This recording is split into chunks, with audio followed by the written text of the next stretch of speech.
Hi everyone. ఈరోజు నేను ఎంతో హెల్తీ రెసిపీ అయిన మటన్ పాయ ఎలా చేయాలో మీకు చూపించడానికి వచ్చేసాను. ఇంకా ఆలస్యం ఎందుకు, చూడండి. ముందుగా మనం పొట్టేళ్ల కాళ్ళని కాల్చిన తర్వాత దాన్ని బాగా కడగాలి. కనీసం 2-3 నీళ్లతో మనం కడిగిన తర్వాత కుక్కర్లో వేసుకుందాం. ఈ కుక్కర్లో వేసుకున్న తర్వాత ఒక పెద్ద ఉల్లిపాయని కట్ చేసి దాంట్లో వేసుకుందాం.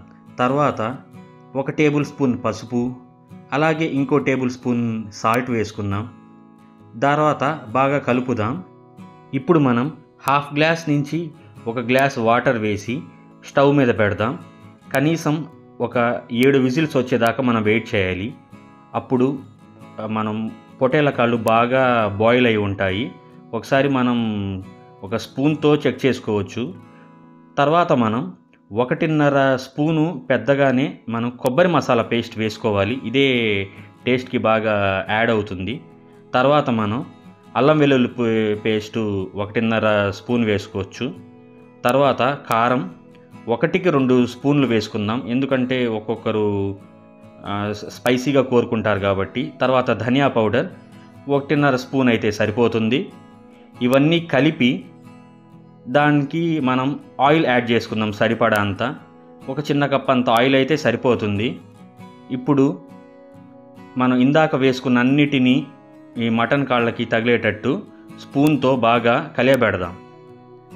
తర్వాత వచ్చి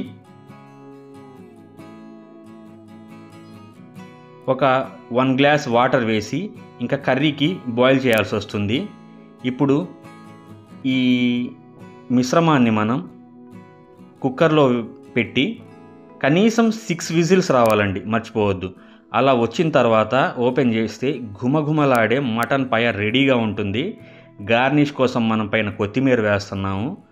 ఇప్పుడు బాగా 1కి 2 సార్లు మనం స్పూన్తో తిప్పుకుందాం.